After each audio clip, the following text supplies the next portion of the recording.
Hello friends, आज हम लोग बात करेंगे क्लास 10th के केमिस्ट्री के इंपॉर्टेंट टॉपिक्स की। मेटल की रिएक्शन। आप अगर देखेंगे केमिस्ट्री में 100 से भी ज्यादा रिएक्शन है, तो उनको याद करने का एक सिंपल सा ट्रिक है। 2 मिनट की वीडियो, आप सारी की सारी रिएक्शन सीख जाएंगे। चलिए शुरुआत करते हैं। तो जब भी मेटल वाटर के साथ रिएक्ट करता है तो आपके दो चीज बनती है। तो मेटल ऑक्साइड, एक मेटल हाइड्रोक्साइड। मेटल वाटर से के साथ रिएक्ट करेगा, एक बनेगा मेटल ऑक्साइड और मेटल हाइड्रोक्साइड, और हर कंडीशन में हाइड्रोजन गैस रिलीज करेगा। ओके, नाउ ये मेटल हाइड्रोक्साइड, मेटल हाइड्रोक्साइड कौन कौन सा एलिमेंट बनाते हैं? लाइक पोटेशियम, सोडियम, कैल्शियम और मैग्नीशियम। ठीक है।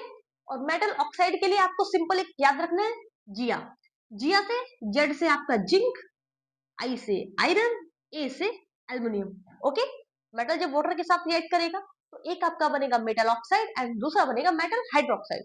और मेटल ऑक्साइड के लिए जिया याद रखना है, मेटल हाइड्रोक्साइड के लिए ये एलिमेंट्स याद रखने हैं। तो चलिए देखते हैं एक एग्जांपल से।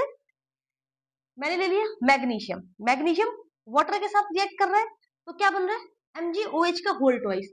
ना अब आपको ये फॉर्मूला कैसे याद रहेगा? ये भी तो एक प्रॉब्लम है, क्योंकि अगर मैं देखूं तो Mg, आई थिंक मैंने यहाँ लिखा MgOH, मेटल हाइड्रोक्साइड। अगर आप ऐसे याद कर रहे हैं तो मेटल हाइड्रोक्साइड MgOH।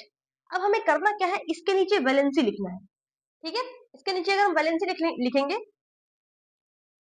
तो यहाँ पे मैग्नीशियम की कितनी वैलेंसी होती है? मैग्नीशियम की कितनी वैलेंसी? 2।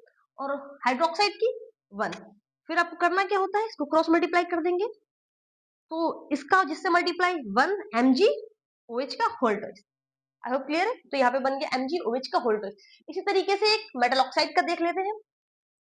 आयरन का ले लिया। अब आयरन जो होता है वो क्या होता है? Fe। Fe ऑक्साइड बनाना चाहिए था, ऑक्साइड। इसके नीचे मैं क्या लिखूंगी? वैलेंसी लिखेंगे। आयरन की वैलेंसी आपकी कितनी होती है? आयरन की वैलेंसी होती है 4। ऑक्साइड की कितनी होगी? ऑक्साइड की होगी 3। तो ये फॉर्मूला आपका क्या बनेगा? Fe3O4।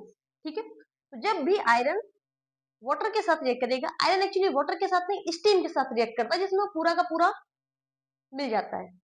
तो Fe3O4 बनेगा। जैसे अगर आप याद रखते हैं ऐसे FeO, इसके नीचे आप वैलेंसी लिख लीजिए अगेन 4 3। तो ये आपका फॉर्मूला बन जाएगा Fe3O4 plus hydrogen gas release कर लीजिए। इस तरीके से आपकी ये इधर की रिएक्शन और इधर की 3 रिएक्शन आपको प्रिपेयर हो गई। अगर आपको वैलेंसी चाहिए तो आप वीडियो में कमेंट करिए, नेक्स्ट वीडियो में आपको सारी वैलेंसीज मिल जाएंगी।